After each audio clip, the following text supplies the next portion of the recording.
Hello everyone and welcome back to Priest Brothers Lines. So I am giving you an update on the progress of my layout so far. So I am building one side of my layout. There's basically two sides. There's the east side and the west side. The west side, which is the side the east side, is this side I'm showing here. And this is going to be kind of my reddish, orange, brownish type of rock, which I think I've completed. And so that's what I'm showing you here. So if you look at my previous videos, you'll know these were all plastic rocks. And then I put a primer on them of gesso. And then I have put tempera paint on it. And now I have been adding color washes to it. So I started off with a kind of a browny, orangey type of wash. And I'll show you what I used here. And I did one pass of that. And then I went much darker. Again, a whole nother pass. And then I added in spots of much deeper where I added red pigment to it. And it's kind of hard to see on camera just from what I'm seeing here. It looks much more light brown on camera. But in person, it's much more orangey. So I'm showing this side over here because I haven't added any greenery or shrubs here yet. There you can kind of see a little more of the orangey color. And I have taped up my portals there. I have not taken those off yet. So I'm hoping my tunnel portals are still gray, but we'll see. I might have to repaint them. It's not the end of the world, but I would have preferred if they didn't get all orange. So here's an example of this wall here.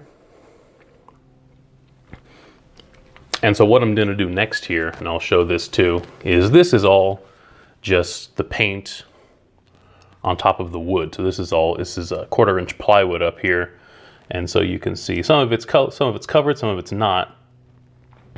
And so what I did here was I got some more joint compound and I added it just to add different texture, just so it wasn't completely flat.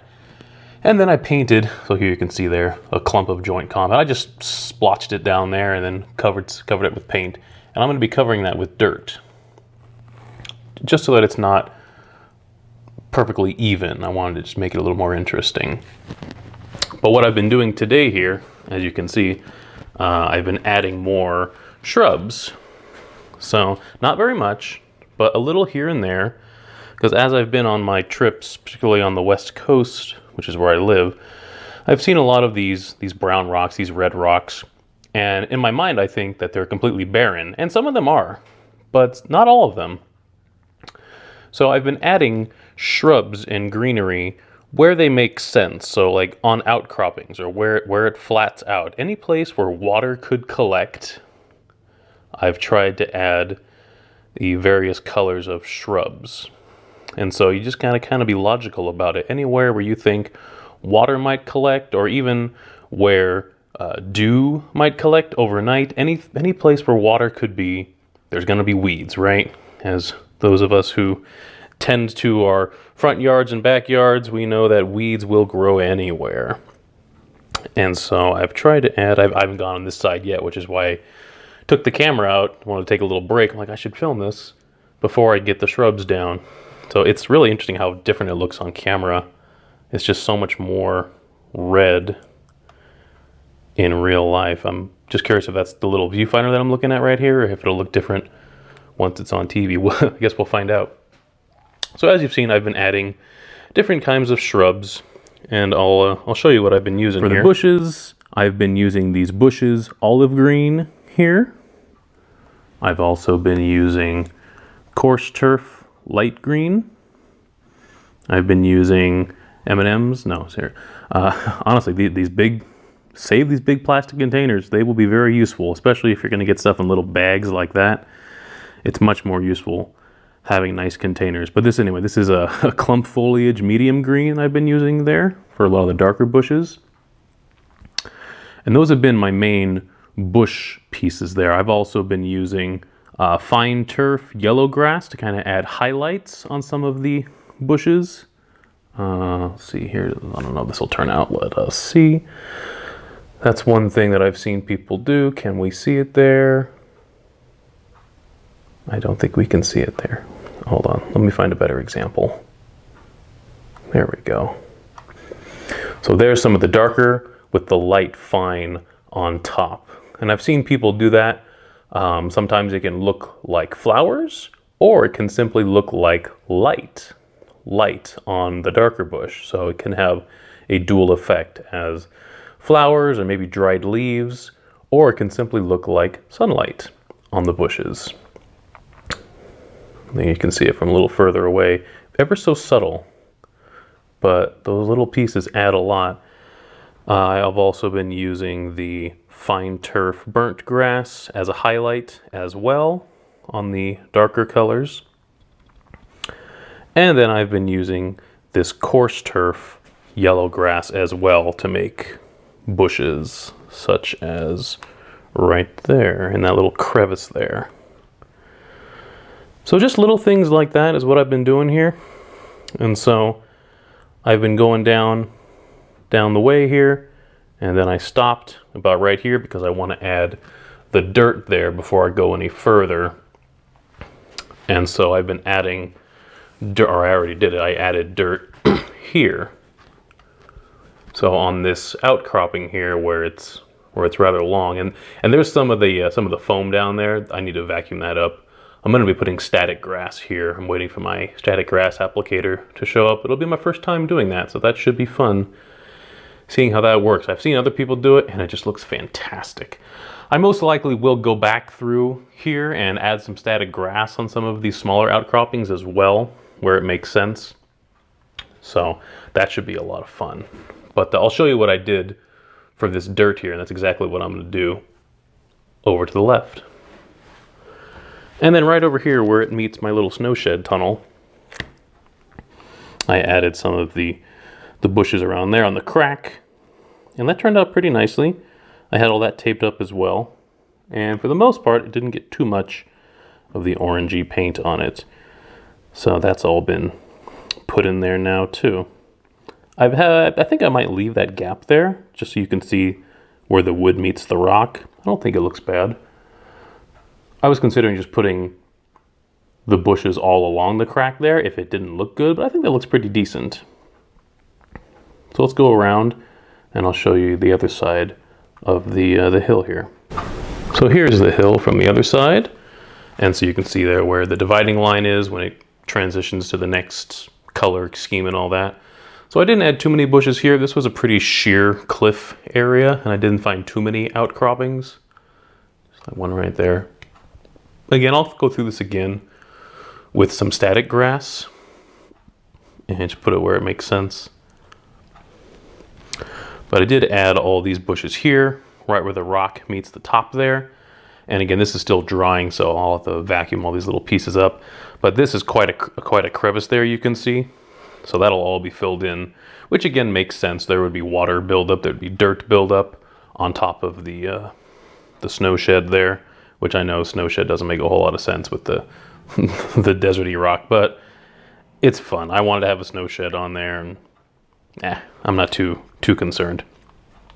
So yeah, so I put that all down there, and I did have to repaint some of this just because it had got other colors on it, but no big problem. You can see a little spot there, but that's okay. It makes it look weathered, right? You can also see there a difference in the color of paint. I did have to repaint this this top area here, but I tried to keep it along that plank there so it looked like maybe these had been repainted or replaced at some point, and these are the older planks. So if you make a mistake, try to work in the story. Try to work it into your railroad story so that it's not a mistake. It's just a part of life. Here are the paints that I've been using to do all the color here. So these are all by Apple Barrel. I got these all at Walmart. The big ones are, I think, $3, and the small one is like $1, if not cheaper. So this is Papaya. It's an orangey color. And then Nutmeg. Sounds like I'm making a dish. And then Bright Red. So the color proportions that I did wasn't always exact. I would say if we're talking parts, we're probably talking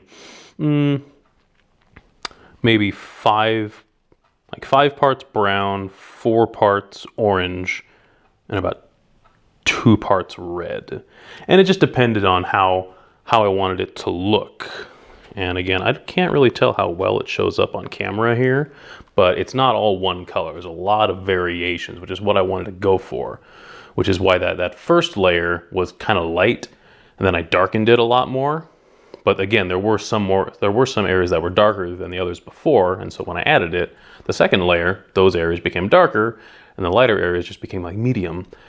And then I went through it about 2 more times, just touching up open spots I thought that were too light, and just adding in kind of the more reddish highlights. Like you can really see it right here, right in the middle of the screen there. You can see this spot right there looks a lot darker than the spots to the left and right of it. And again, that's intentional. And it's really hard to mess up. I mean, I was getting really discouraged as I was doing this, because I'm thinking, oh, this is gonna look terrible. But I mean, it's nature. It's hard to mess it up. Nature isn't perfect. As I've gone through many sightseeing trips, nature is not all uniform. It all just kind of bounces around all the time. It's always different. And so that's really good for us amateur modelers. So, and you can see the dirt more there. So I'm really happy with the way this has turned out after all the work I put into making those rocks. And that was a lot of work, doing all this whole area here is all plastic rocks. So it was quite a journey. Fortunately, I don't have to do the other side completely rocks. I'll just have some of it be rocks and the rest of it will be dirt. Speaking of dirt, let me talk about the dirt that I made. And again, this is nothing that I have come up with, nothing that I brilliantly just came up with. This idea, it comes from a bunch of different people that you see on YouTube, or people that I know. For dirt, use real dirt. All right, I've seen a bunch of people say just use real dirt. So that's what this is in this non-distinct yellow container. It's actually dirt. It's not a delicious chocolate powder. It is dirt from my house. So what I did is I just took shovelfuls of it, and then I sifted it through some like dish strainers just to get the big clumps out. So you can see it's not perfectly fine. There's still some clumps in there, but that's okay.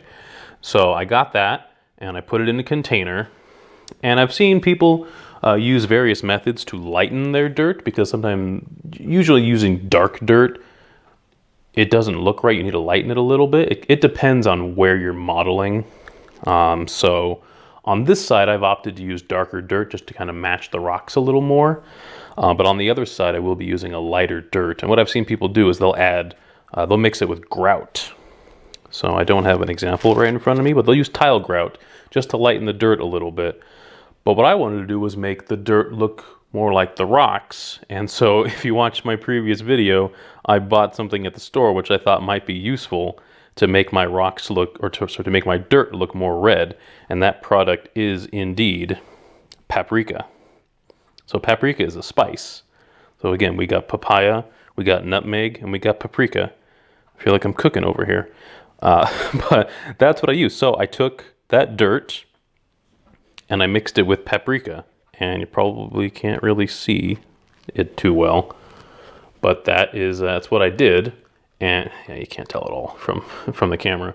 But that's what I did to make that dirt over here. And it actually, I think it turned out pretty nicely, because you do see some red in there. I don't know if you can see it on the camera right here. I can't. But it did make it look more red. So I'm actually pretty happy with the way that turned out. So here is the leftovers. So, and actually you can see it a lot better here. So you can see the little flakes of paprika. This is kind of the bigger pieces left over. So let me show you how I do that. And again, this is not my idea. This idea came from Luke Towan on YouTube. And so I got the dirt, I put the paprika in there. I put quite a bit. I would say probably like half as much paprika as dirt, just to get it real dark, or to get it more red. And then just go ahead and pour it on in here. shaking the camera. And this is just a spray paint cap. And then you're going to get a good old nylon. So yeah, a nylon sock. So for you fellas out there, maybe buy these online or send your wife and girlfriend to the store if you don't want to get funny looks. Anyway, so this works really nicely because it's very fine. And so you just put it over the cap here, and then you kind of shake it out. I've seen people do other things. People have used strainers and just kind of slapped it so it comes out. I like this method because it's very contained. You can make it look nice and smooth and keep it where it needs to go. So what you're left with is kind of the big pieces, the big rocks, which you can use at the end. Like the bigger pieces, I could put in the corner, right where the dirt meets the rock, which makes it look like fallen rock. I could put that up there. I could put that down here. So there's a lot of choices that you have. But that's what I'm going to go do in the corner over there. So I'm going to put just some glue down, just straight white glue. Actually, no, that's wrong. It's going to be diluted glue. It's going to be about half and half water and white glue. Just put that down on that area and then sprinkle the dirt down. So that's what I'm going to do right now. Let's see how it turns out. All right, so I've added the dirt now. And so again, that's just diluted glue down there, diluted white glue, half and half about. And then I sprinkled that dirt down using the paint cap, the spray paint cap there, and the nylon.